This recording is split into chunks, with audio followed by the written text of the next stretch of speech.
Welcome to Off the Curb with Justin Spiro, the first iteration of this. Happy to have you. We still have a disaster of a studio in the basement. It's an active construction zone.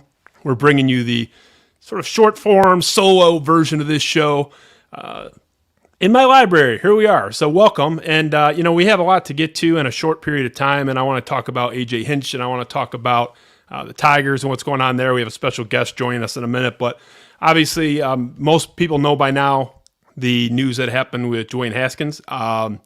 It's one of the saddest things I can remember, like in recent time, that was also sort of random. It wasn't a death that we were expecting or knew was coming. You know, certain people that pass when they're older, it can hit you differently. This is it just sucks. And I think we had to mention that, just being the big story that it is. He was a standout quarterback at Ohio State, tortured teams in the Big Ten for a stretch there, about a year and a half. Ended up in Washington, now with Pittsburgh.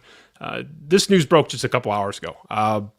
It's definitely rocked us and rocked our prep a little bit. It got me thinking today, the death of a young person is always tragic.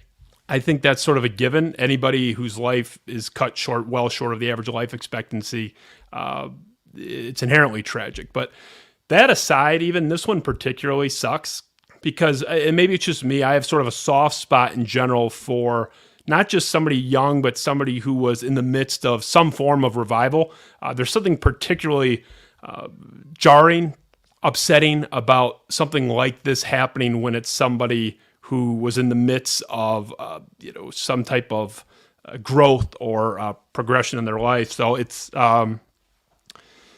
this one's tough. Obviously, there's more extreme examples than what Haskins went through in Washington with his trials and tribulations there. But this is something that always hits me. There's something about a revival being derailed that it is its own category of tragic. And honestly, we see this in fiction. Most people's top 10 favorite movie list includes The Shawshank Redemption, certainly mine. And there's a character, Tommy, in that was a convict, nonviolent crimes like theft and things of that nature, and was sort of a troubled youth and a guy in his early mid-20s and had really lost his way and didn't hurt anybody necessarily, but was constantly running afoul of the law and was off the good path, so to speak. And Andy takes him in and is training him for his GED. It takes him under his wing and really rehabilitated this guy, and then he ends up, spoiler alert, getting gunned down for no reason, really. Obviously didn't do anything to deserve that, and that was a character I always really cared about, was Tommy in Shawshank Redemption. There's something so tragic about the guy's on the come, he's on the upswing, and then boom, you're cut down, and that's obviously a fictitious example. We see it in the real world too. A lot of you may not know, but there's a guy named Ryan Donnelly who was a pretty ravaged drug addict in New Jersey, had addictions to myriad drugs and was on the verge of death on a couple occasions. And he got out of it and became a life coach and training people in addiction for free, and had all these free resources out there. And he would give out his cell phone number. He had hundreds of people that he was helping through addiction for no cost at all. It just felt like he owed that to humanity. And he ended up dying about a year or two ago of completely unrelated to drugs. He didn't have a relapse. He had a rare disease that took him out. A young guy. He was, I think, 34, wife and kids. This is a guy who was on the revival path. Now, these are extreme examples, obviously. Dwayne Haskins wasn't a convict, was not a recovering drug addict. I don't mean to equate him in that way. But those instances where somebody was down in some way, in some form or another, and then made steps to better themselves or improve, and they're on the upswing. Their trajectory is up, and then it's cut short abruptly.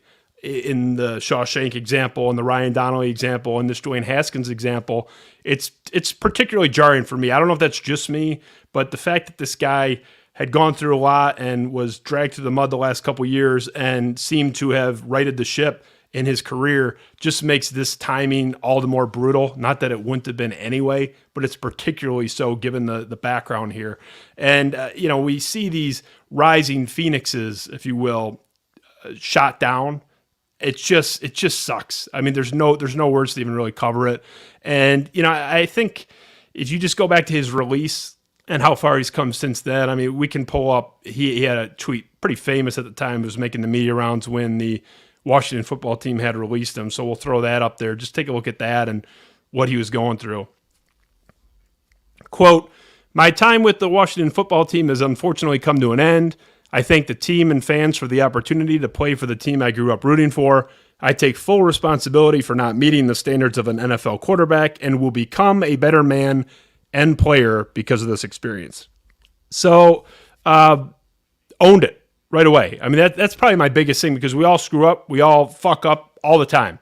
This guy did not handle his situation in Washington well. He came right out the day he was released. He didn't need therapy sessions. He didn't need to do this long walk on some path somewhere. The day that it happened, he owned up to it, publicly admitted that he had to do better. And by all accounts, he was doing better. You fast forward a couple years to just the past a couple months ago in January. This was a quote from Dwayne Haskins talking about his future in the NFL, how he was trying to rehabilitate his career. Quote, "I definitely feel like I can be a starter in this league. I got drafted for that reason, and I believe I can play with the best of them. I just haven't put it all together yet, and I know I have to do that if I want to play." That was Dwayne Haskins, January 21st of this year, which is just tragic. And where was he when he died? In Florida, training with his teammates, trying to get better, and was committed to doing better. And if you read anything out of Pittsburgh, I know a really good reporter in Pittsburgh, Josh Owe from The Athletic, they all love the guy. He was a model citizen, and this would have been tragic either way. But the fact that you had a guy that had erred so publicly in his career and had been, by his own admission, humiliated by his own actions and immaturity at that time, the fact that it ended now for him, it just stings a little bit extra. It just does, and it was pretty clear in both life and in his career, the best was yet to come for Dwayne Haskins, and that was taken from us today. That is something we lost today. And that is something that, while our loss and seeing that sucks, nothing is worse than what happened to this poor guy. 24 years old, he lost his life, and he lost not only years on the calendar, 50, 60 years on the calendar, but he lost the chance to rewrite his story or complete the rewriting of his story. So we just wanted to address that up front. Our thoughts and prayers are with him and his family. We hope he rests in peace, and it sucks. So, best wishes to his family. This is a time I can't even imagine. So that out of the way, we're going to move on to something a little bit happier, a lot happier for me. We don't have the Spiro Avenue show for another month or so. Knock on wood, it's done soon with our war zone construction. But we are bringing a little bit of the Spiro Avenue show to you in the form of the record holder for most appearances on the Spiro Avenue show, recently having passed Tony Paul. Good friend of mine, Chris Castellani from Barstool Sports. Happy to have him on the first iteration of Off the Curb. Chris, how you doing, man? I'm doing well, man. Nice to see you. You look beautiful, man. You get more handsome every time I see you, Chris. I gotta say, I hate your shirt, but it took a minute, but yeah, I'm finally getting there, dog. But yeah, no, I appreciate it. Well, no, what's funny is I just threw this thing on because I was about 20 minutes ago. I'm here at home. I went up to my family and I said I'm gonna be in the basement around 5:30. Doing a show with Justin, and the first thing my mom said is, "You don't have to go there, do you?" No, because we start in 20 minutes, so no. And then she said, "All right, that's great, but you got to put on another shirt," because I was wearing the same orange polo for about the last 36 hours following opening day. So. Well, and with all your media appearances lately, like, people are going to realize, like, hey, I saw this guy on this show yesterday wearing that same goddamn orange polo, but I don't know. I would take the grungy orange polo that hasn't been washed in a couple weeks over what you're wearing. Honestly, had the Tigers have won today, I'd still be wearing it, and I wouldn't have taken it off till we lost. But once Aaron Bummer got that final strikeout, that thing was getting pulled off. Oh man, they keep fighting today, and I want to start. I want to start here. I know you got a movie to get to because you got a cool job, and I'm still sitting here in my construction zone doing this stuff for free while you're driving Ferraris around town. But I had, you're usually, I think you're the most measured. Like, I think you have like sort of the optimistic Detroit Tigers fans that are out there, and I think they would probably constitute the majority. I think there's people like you that are measured. Optimistic, but not a homer. Then you have me, who I'm a huge fan. I'm biased to the highest degree, But at the same time, like, I'm a little bit more cynical. I admit it. I've never hidden that. I got some flack yesterday for this tweet. I'm curious. I don't know if you saw it, but I'll throw it up for those that haven't, and maybe you haven't. I'm curious for your read on this. This is my take on the pitching staff where it stands right now. Now, for 5 years, we've heard about, this pitching staff is loaded in the farm. It's the most robust pitching farm system in the history of the Detroit Tigers. And here's my take on it. I said Eduardo Rodriguez is solid / pretty good, but he can't be the best starting pitcher on a good team. For all the guffawing we've done the last 4 years about this elite pitching on the Tigers farm, it's sad that nobody in this organization right now seems like a good bet to be a true ace. And then I threw in the caveat, Jackson Joe may get there, but he's like 14 years old. So you can't even really, who knows? I mean, he's like 5 years away, potentially 4 or 5 years away. So my position is, people are immediately saying, you're telling me you don't like Tariq Skubal? It's not what it said. I just don't see a clear cut, like, this guy's I'm not even going to say DeGrom, because DeGrom is like one of the 5 best pitchers ever, potentially, if he's healthy enough. Yeah, if, and that's a big if, but even like Bieber, Verlander, like I don't see like a multi-time Cy Young winner on here, on this roster or on the farm. And to me, it's disappointing because all of these resources were dumped into that position. And it seems like a lot of pretty good B-, B, maybe B+ guys. Am I just being a cynical asshole as usual, or is there some meat on that bone? You're being 50% of a cynical asshole. I thought I agreed with the first half of that tweet about Erod, and I like Erod, but I think that he's at best a number 2 in a rotation. Obviously, had a really good year in 19, finished 6th for the Cy Young, but I think any exception, not the rule necessarily when it comes to a pitcher like that. I think now you just said, like, I don't see a multi-time Cy Young winner in this organization. Well, I mean, come on. I mean, how many organizations in the last 2 decades have developed multi-time Cy Young winners?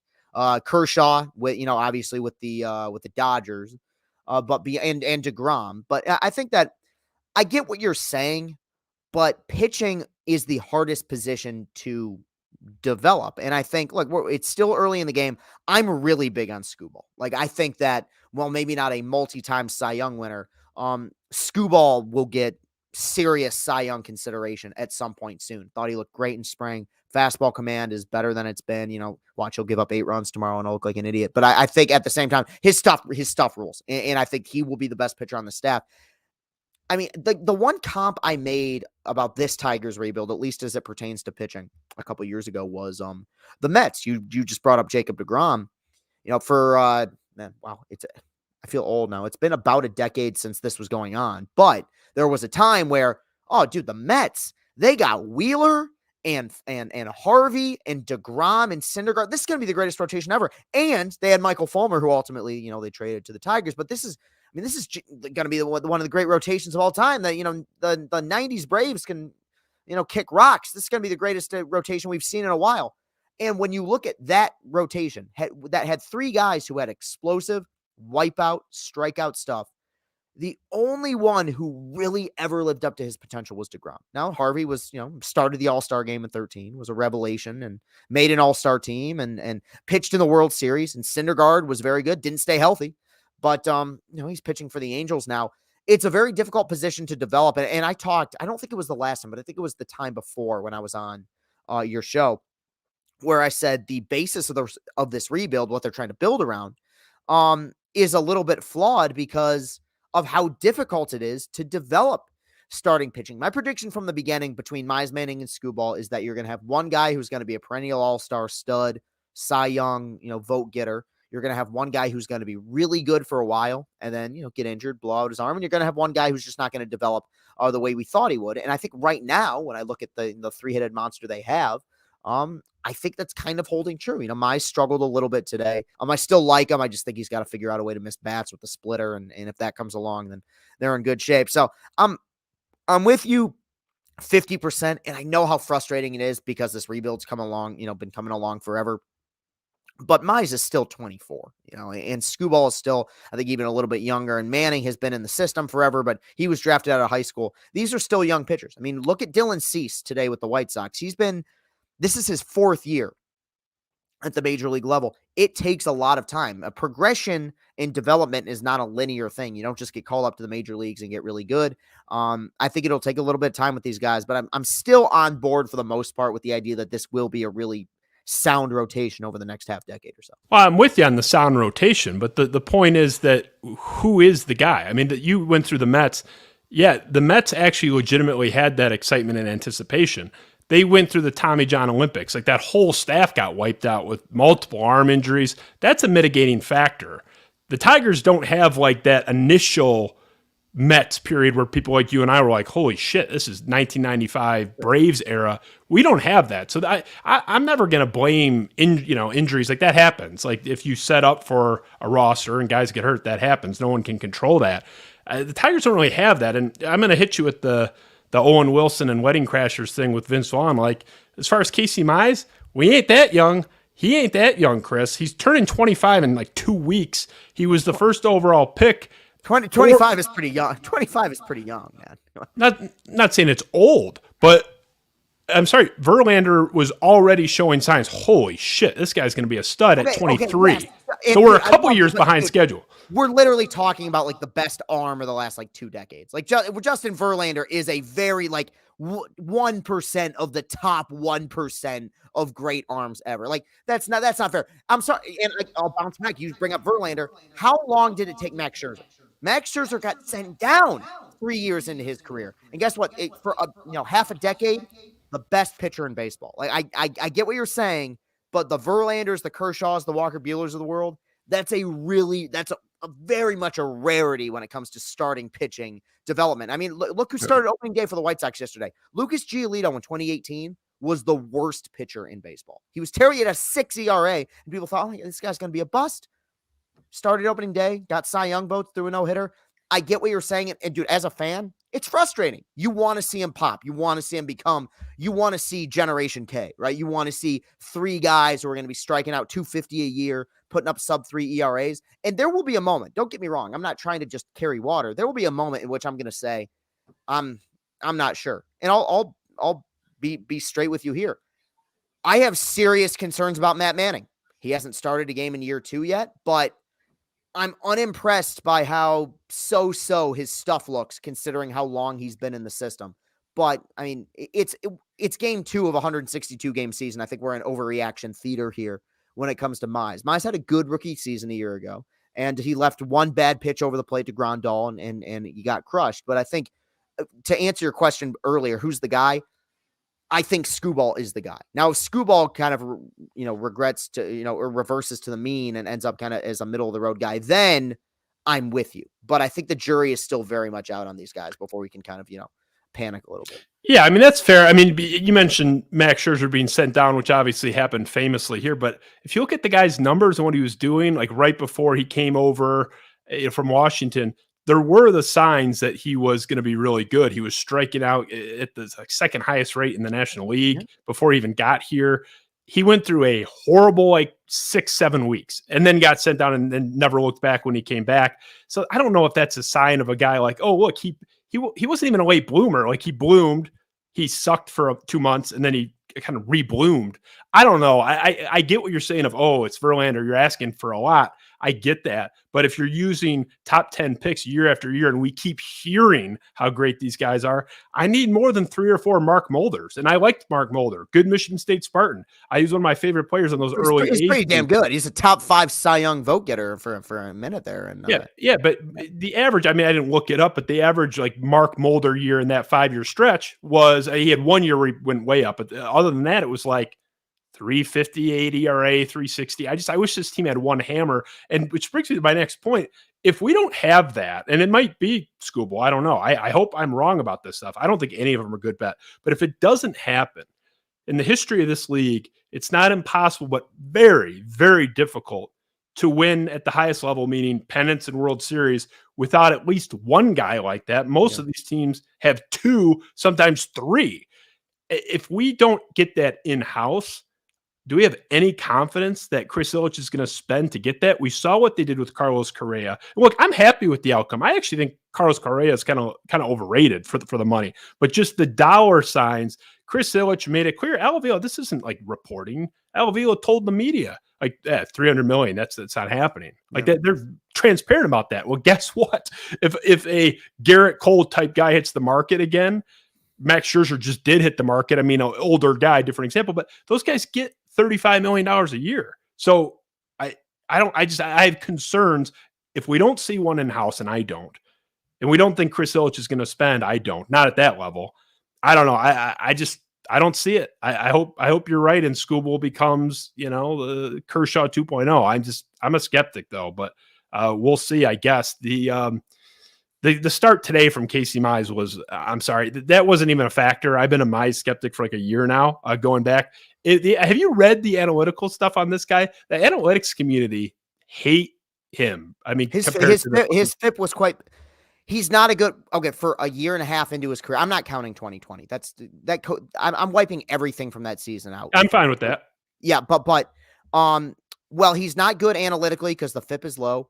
He gave up a fair number of home runs and he doesn't miss a lot of bats. Those guys do not grade out well to be good analytical pitchers. I think I like Mize, and I think Mize will be good. I think his floor is high. Like, I don't see him being a guy who 3 years from, he's not Daniel Norris. Like, he's not a guy who 3 years from now is going to be pitching relief in garbage time for a team. Like, I think that he'll be a consistent, knock on wood, pending health, a consistent major league pitcher. I think that the reason he went number 1 overall was, as I just mentioned, the floor is high. I think that at worst, he's a number 3 in a rotation. And the reason he went number 1 overall was that he was really polished for a guy coming out of college. He had 4 pitches that he could consistently throw for strikes. I think that even the Tigers they won't admit it, even the Tigers have been a little bit surprised by the fact that splitter, which many people believed was going to be this next great wipeout pitch in baseball, the Felix Hernandez changeup, the Pedro changeup, the Kershaw curveball, has not come along the way they expected it to. I think last year he got so kind of in love with the fact that, he was throwing the slider for strikes that he got away from the splitter. I said it in my video today, and I looked it up. I brought up Walker Buehler, I think earlier, but that works. Pitching for contact, trying to be economical. I think that's great. In fact, I actually think sometimes guys who are, strikeout guys can sometimes be overrated. I want guys who pitch. Don't give me that 5-inning, 1-run pussy shit. I want a guy who can actually go deep into games. So I think that's great. But I also think that when you look at the advanced analytics and when you look at what he does late in games, second, third time through the order, the reason why he struggles is because balls get put in play and bad things can happen when balls get put in play. An 8-something OPS third time through the order last year against opposing teams. And you look at the Garrett Coles, the Robbie Rays, the Walker Buehlers of the world who get better the deeper they go into games, the more times they face the lineup because they can really strike guys out. I think that will be his downfall. Mize had I think like a 6 ERA in the 5th inning. The big reason for that is that's when you're facing the order the third time. And if you're not making guys swing and miss, it's going to create problems. I like him. I've accepted the fact that the number 1 ace, Verlander 2.0 that people expected when they drafted him out of Auburn, I don't think that will ever be the guy, which would really bother me if I didn't feel like they may have that guy with Skubal. I like him. I think he's going to do good things here. I think that he's very even keel, has the potential to be a really good postseason pitcher, but the concerns are legitimate. I think that analytically, I don't pay a ton of attention to that because he's so early in his career. If a year from now the numbers are the same, then I'll be a little bit more concerned. But we're talking about one start into essentially year 2 for him. I'm a little bit more of a strikeout guy, I got to say, because the best guys in the world have games where they're off and they're putting guys on the base pass. I liked when Verlander could have an off night and still give up 1 run. His whip that night might be a disaster, but he could strike his way out of it. You're right. But Verlander knew how to pitch. And Verlander was the master of that, where he would be 50 pitches in 2 innings. And you'd go, oh my God. And then you'd look up at 7 innings, 2 earned with 5 strikeouts. I know that you look at the best pitchers in baseball, Corbin Burns, Scherzer, DeGrom, they strike out a bunch of guys. But there's also the Matt Boyds of the world who we've seen, who everyone, 2019, when people are like, Oh my, you can't trade him. He's going to strike out 250 batters. He's got a plus like 4.5 ERA. He's leaving a million pitches over the plate. I don't care how many guys he strikes out. Like, I do think sometimes, rare occasions, sometimes that can be a little bit overblown. Like, you look at Fulmer's first year when he was dominant and, had basically kind of saved that season in 2016. Not the best strikeout numbers, but he put up like 22 consecutive scoreless innings. He was going deep into games. Like, blew his arm out because of it. But I do think to a certain extent, and I want guys who miss bats to a certain extent, that can be a tad overblown. Well, what was overblown was the scouting on that aforementioned splitter on Casey Mize. Keith Law said that before the draft, and I'm not shitting on Keith. This was sort of the common scouting opinion. Yeah. Keith Law said that pitch going into the draft, like right before the draft, was the best single pitch, not only in that draft, but potentially in the last 3 drafts. Like, just not that he was the best prospect or the best pitcher, but the best individual just pitch. That went, I mean, it makes me wonder though if that's a scouting issue or a Mize issue. Like, I think I don't know if that.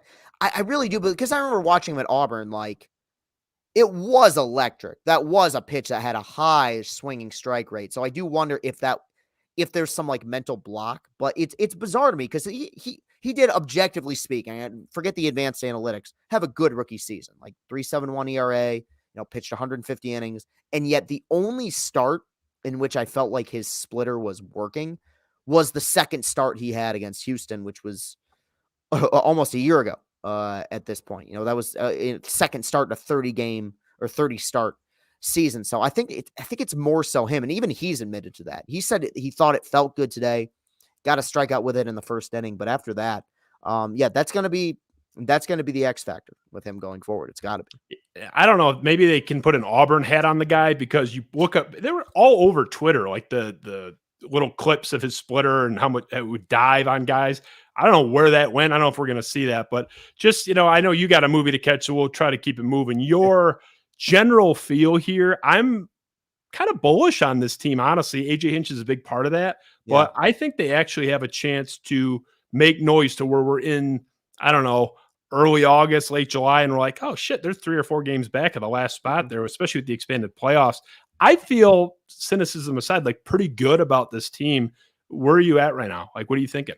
I my prediction on my show was 83 and 79, and I think there were some people who said, "Man, that's low. Like, you're the Tigers guy." But with the expanded postseason, there's going to be an 86 win team in October, most likely. And so that means the Tigers will be 3 games back, likely playing meaningful baseball. They got a lot better.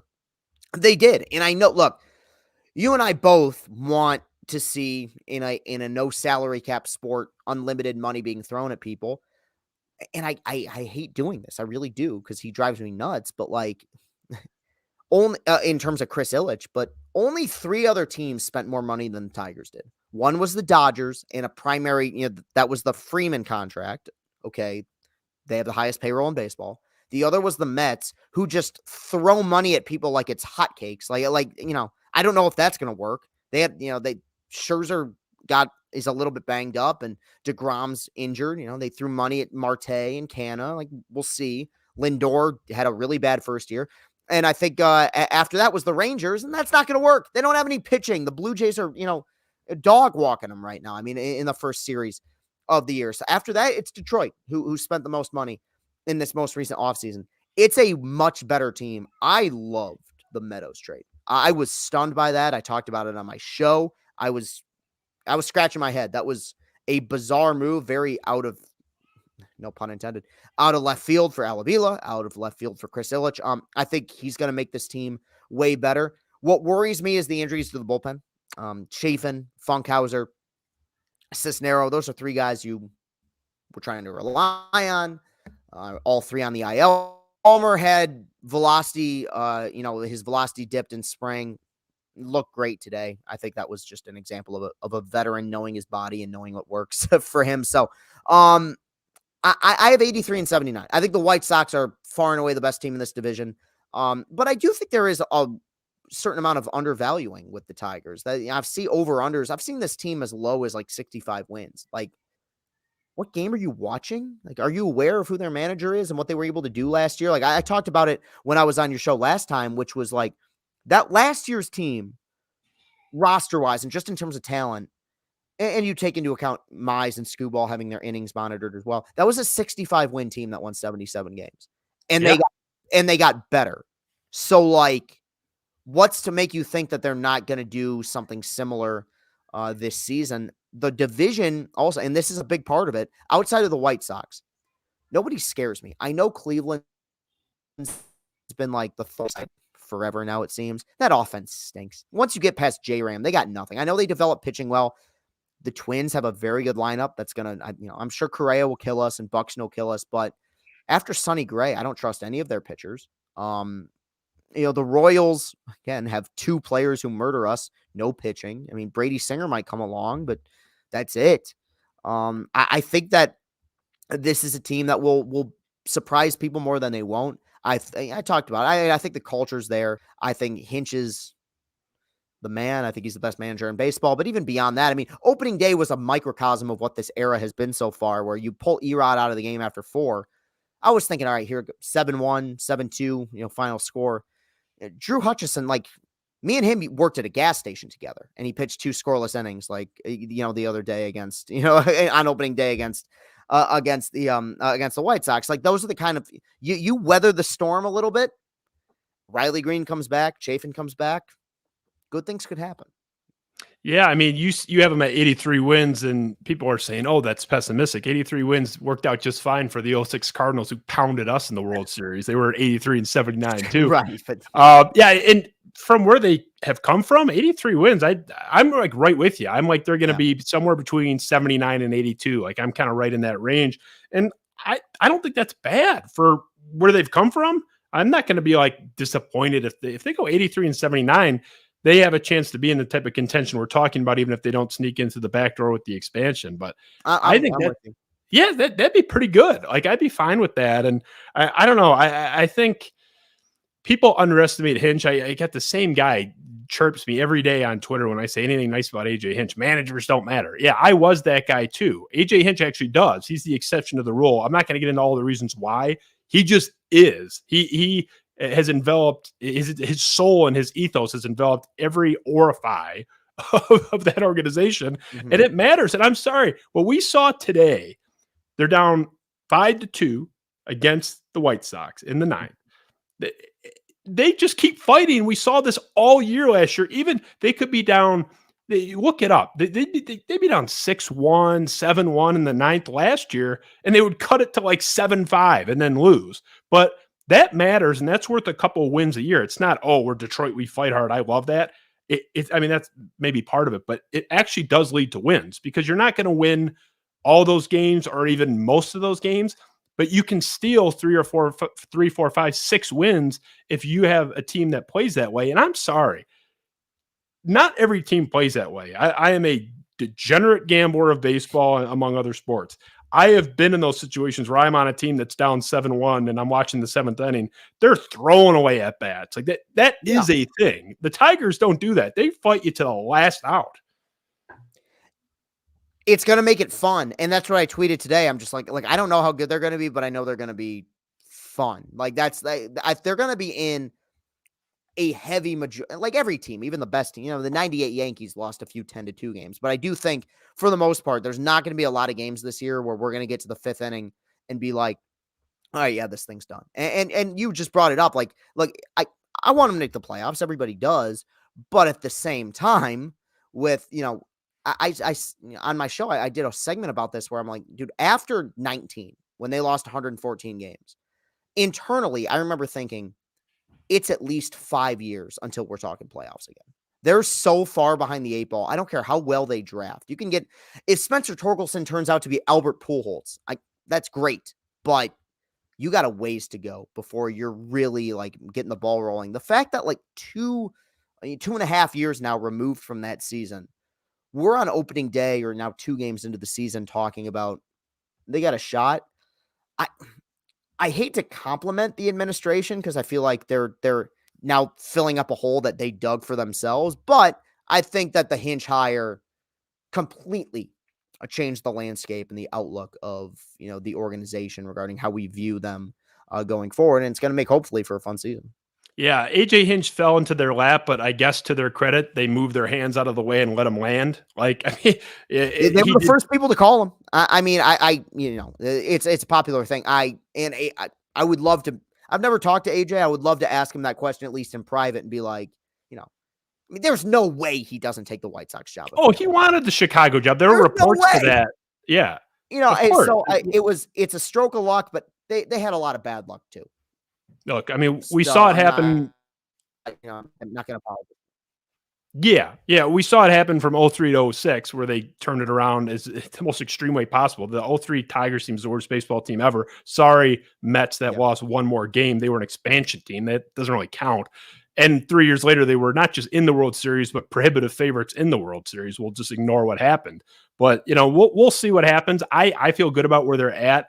I will say I'm with you on the bullpen. My two favorite streaks in all Detroit sports that no one really talks about, especially the Tigers one. The Tigers have never had, since 2006, anything other than a bottom 10 bullpen. So in terms of ERA, they've had a bottom 10 bullpen ERA every single year since 06, which is almost impossible because relievers, you have guys that suck for 4 years and then they'll have like a 2 ERA for a year. It's so random. Bullpens are constantly like, this team has the second best bullpen in baseball. The next year they're 24th. How do you not just accidentally land 1 year? Not even being good. And that's what I brought that up too. I'm not mad at the current regime for this. Like I liked the pen coming into the year. Like you looked at the way Fulmer, Soto, Funk, Cisnero all pitched a year ago, and then you add Chafin to that. I was like, dude, this pen might be pretty good. You could run it back a million times. 3 guys getting injured and guys, velo dropping. That is I would say in sports, in all of sports, that's the most difficult group to predict in across all the 4 major sports is bullpens.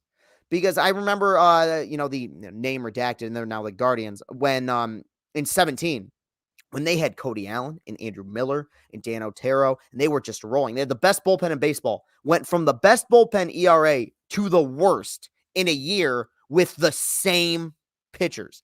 But relievers are fragile. That's an impossible, unit to predict. And that was so I'm with you there that they couldn't fall into one. Hopefully they do at some point here soon. But that's kind of what I'm saying, though. What you're saying is why it's so impossibly impressive that they haven't stumbled into not even a good bullpen, the 14th best, the 17th best. Yeah. How does that not happen? And the other one is obviously much more frequently cited, the Lions not having a top half of the league rushing attack once since Barry retired in 98. I don't know how that happens, but the Tigers thing, I'm used to the bad bullpen. I'm like accustomed to that. If they get everything else in line and they're at least semi-functional back there, they'll be fine. But I'm going to let you get to your Kaboom Michael Bay movie. I haven't even seen a trailer for that. Is that the ambulance thing? Yes. You're the least enthused moviegoer since my wife dragged me to the first Twilight movie. I wanted to slit my wrist. It was so bad. I had 13-year-old girls kicking the back of my seat. That was bad, but you're not enthused for the Michael Bay movie tonight. But it's baseball season, that's what's been on my mind the last few weeks for sure. But no, I mean, I've actually heard some pretty good things, so I'm gonna I come into everything with an open mind. We'll talk a little more Barstool next time. I want to let you go for your sake, not mine. But I got time if you want to do it right here. I'll do it right now. I just had one question, and you can take the floor as long as you want. I know your show time. I'm eager for Barstool Detroit, actually to come here. Mm-hmm. I don't know. Is that something that you're aware of? Do you have a role in that? Is that something that has been mentioned to you at any point?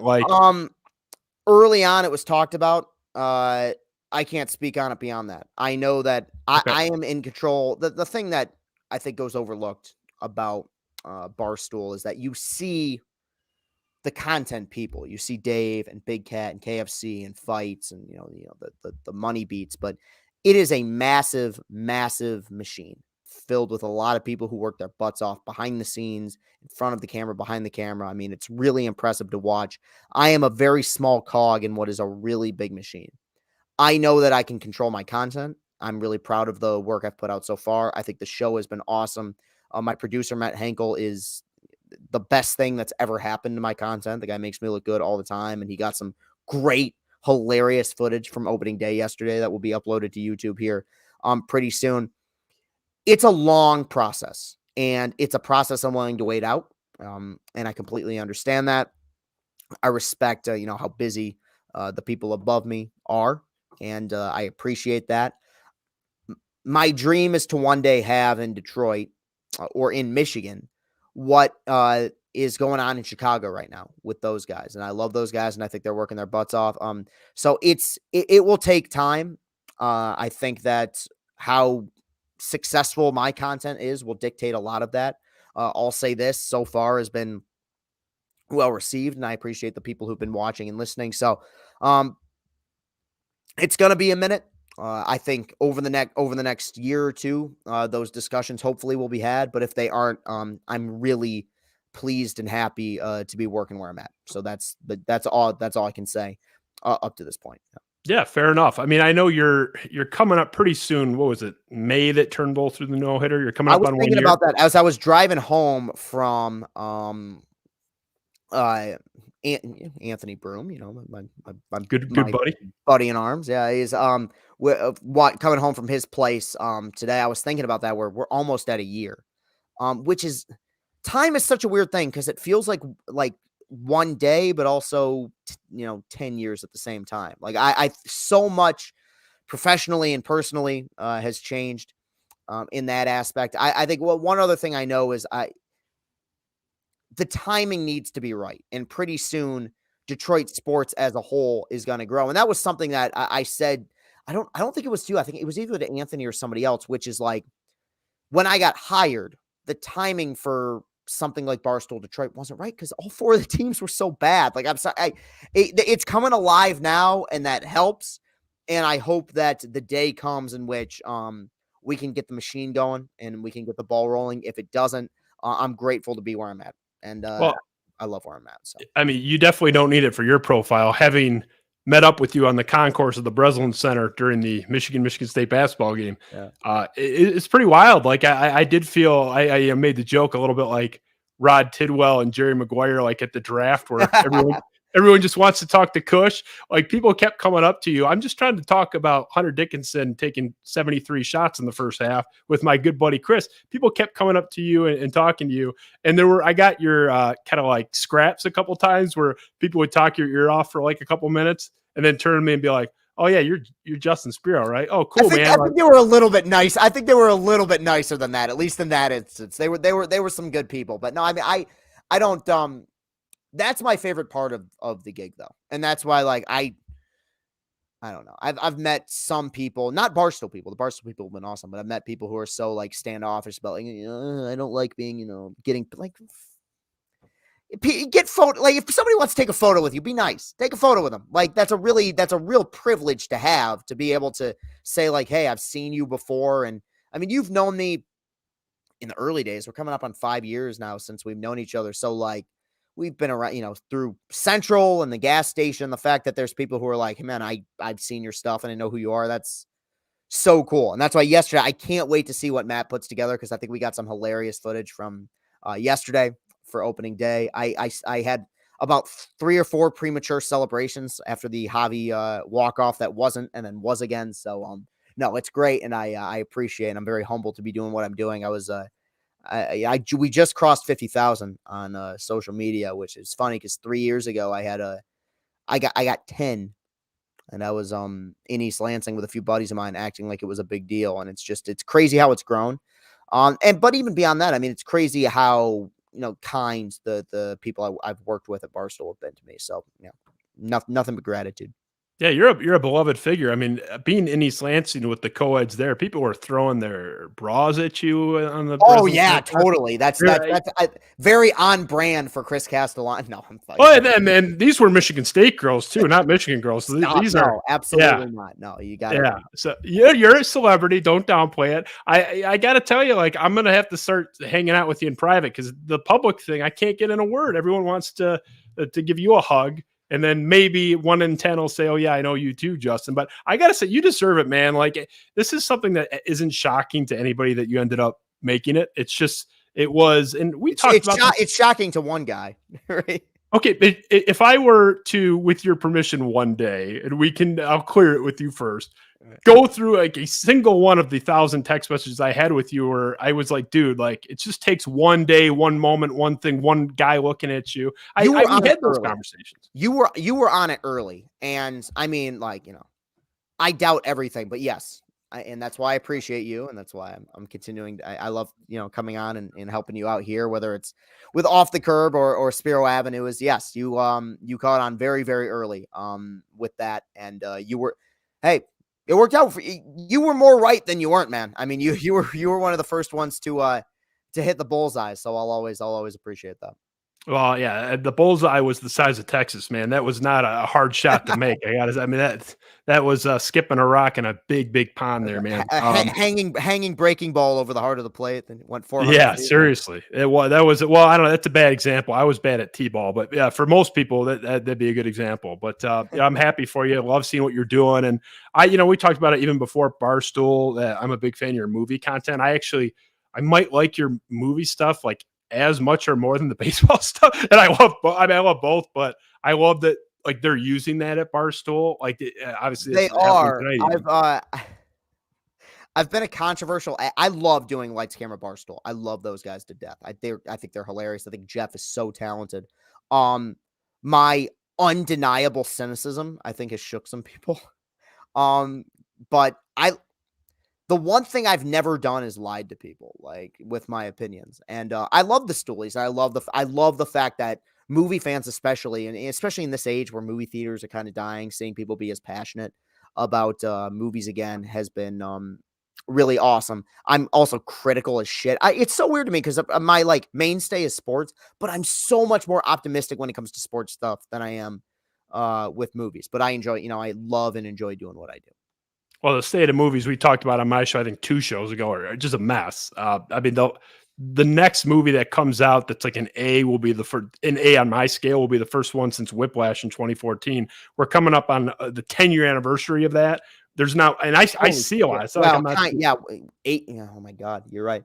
Well, dude? I got to press you on it. Have you seen West Side Story? I haven't. I got to. But even that would come with a little bit. It's not like original, so that almost doesn't count. Like, to me, okay.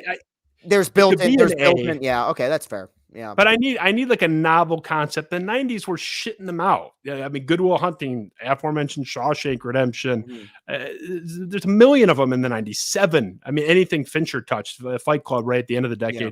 Like, we've been 8 years since we had a movie that I would give an A. There's some pretty good stuff, but it sucks, man. I mean, that I would be, if they think you're a cynic, I would not be a fit at Barstool at all with that, at least with that show, because I'd be shitting on everything. I do. That's been a problem. I have often. I mean, I think I've said about 8 times in the last 5 months after seeing a movie that this was the worst movie I've ever seen. Hyperbole, I guess. But it's been funny where, like, last year, my bottom 10 of the year, 5 of the worst movies I've ever seen, in my top 10 worst of, were like the last 2 years. Like, that was, but I think that at the same time it creates for good, leads to good content, right? Like, being passionate about something and being, fired up about something and being angry about something obviously gets people excited. Like, I was watching the new Judd Apatow movie last weekend, The Bubble, which is on Netflix. And I was stunned. And I like Judd Apatow. I think Judd Apatow's made some really, I mean, you like Knocked Up and 40-Year-Old Virgin. I mean, those are great movies. Big fan. And it's the last time I texted Anthony about it, or no, I talked to him when I was at his place, because the last time I saw a movie that bad by a director that good was Cats with Tom Hooper, who directed The King's Speech. Like, it was, and to me and Anthony, that's a trigger word for the two of us, because we watched that and did a commentary track for it together. So we came out of that. When I came out of the bar, I remember, it was brutal. Yeah. Did you see it? Oh, I refuse to see it. I'm a huge musical fan. I never even liked the musical. That's Andrew Lloyd Webber's worst contribution to the arts. Yeah. There's a few that are like one outside of, I've always been split on Cats because I've appreciated the play. The movie, no. But the play, just because it's like I've always figured to a certain way, and this bringing everything full circle here, Andrew Lloyd Webber is like almost the Michael Bay of musicals, where when he's good, he's really good, but he's so maybe more Tim Burton, where he's so much more style than he is substance. Now Tim Burton made Ed Wood and obviously some really great movies in the 90s, but I think there's two musicals to me that, while I acknowledge the contributions they made to musical theater and just to the medium, I've never been crazy about. One was Cats. Now, the movie as a whole was substantially worse than the original stage show. The other one is Rent. Well, I get what it did for the genre, and obviously Jonathan Larson was a genius, and Tick Tick Boom, great telling his story. It's never crazy about Rent. It's all right. It's all right. I think it just hit at the right time, but it's pretty dated in kind of some of its depictions of characters. I did not expect this to become a musical breakdown, but yeah, those are the two that always stand out where I'm like, it's all right. Yeah, I'm not a huge Rent fan. Like, it's okay. I also think it's just depressing as fuck. Like, and I can do depressing. Like, Les Mis is pretty depressing in some parts, but like it's so good. Please. West Side Story is depressing. It's the biggest tragedy like ever. Yeah. Like, it's Romeo and Juliet. Oh, for sure. No, it made Team America a lot funnier. Yeah. with the opening musical sequence of that movie. But I'm with you for the most part. Yeah. Come on, Gary, act. Yeah. So, all right, man. Well, it's a pleasure to have you. I want you to text me the review of that Michael Bay movie. I hope there's lots of like bombs going off and special effects, and hope he spent $73 million on blowing some stuff up for your entertainment. Yeah, it's not going to be The English Patient. I can tell you that much in terms of subtlety when it comes to the art form. But no, I'll let you know how I feel about it. I give him crap because it's easy to, but it looks all right. I mean, there's Michael Bay movies I like quite a bit. I love the first Transformers. It's just much like me when he's off his Ritalin, bad things have a tendency to happen. But we'll see what happens with it. Yeah, well, good luck with that, man. I do want the review. Next time I have you on at some point down the road, we'll talk about Batman, because I want to flesh that out a little more. We talked briefly on the phone, but that'll be a different day. We got to talk about the Pattinson redemption arc going forward. He did a good job. The writers failed him in the parts I didn't like him, but it wasn't a Pattinson issue. I admit it. I'm a man of my word. You were very fair. We talked on the phone about it. You were very fair with your assessment. Even the things I disagreed with, I was appreciative of the fact that it would have been very easy for you to just troll. You didn't. You were and ultimately we ended up giving almost identical ratings to. I think you gave it 8.3. I gave it an 8.5. Yeah, negligible difference. Yeah, exactly. We were minute details we might have disagreed on. So yeah, appreciate you having me, buddy. Anytime, man. Have a good night. Good luck to you with everything. Following your career as always, even as you've blown up. I'm still there. I'm just in a more crowded room of your fans these days. But for my money, you're the best at what you do. Certainly in this Tiger space, and the movie. I listen to 6 different movie podcasts. You're my favorite movie guy, so you're the best in 2 avenues. No pun intended. It's great to have you, man, and continued success to you. Of course, buddy. Talk real soon, man. See you later. I'll see you, Chris. All right, Ben, we can let Mr. Chris go. I'll finish here. I really wanted to hit this briefly on the way out. We did run along with Chris, which I was happy. I didn't realize he had that much time to give me, frankly. And this show will normally be shorter. But I have to hit this Chris Ilitch thing just on my way out the door. Bob Wojnarowski, who gets a lot of shit, is one of the best journalists in the city. From a pure technical writing standpoint, I mean, he is. Maybe take journalists out because he's more of a columnist, obviously, but just writer. He's a fantastic writer.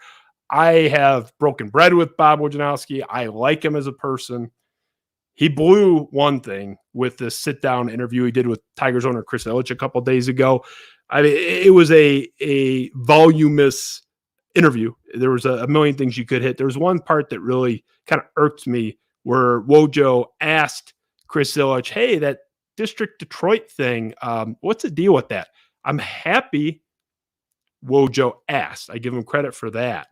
But Chris Ilitch's response not getting lit on fire in that moment is just flabbergasting. I couldn't believe it. So Wojo was pressing Chris Ilitch on this District Detroit thing. Now, quick refresher, Chris Ilitch sat before the Detroit City Council and said, if you give me $325 million in city funds to get my arena, here's what I'm going to give you. It was like Lyle Langley in The Simpsons with the monorail.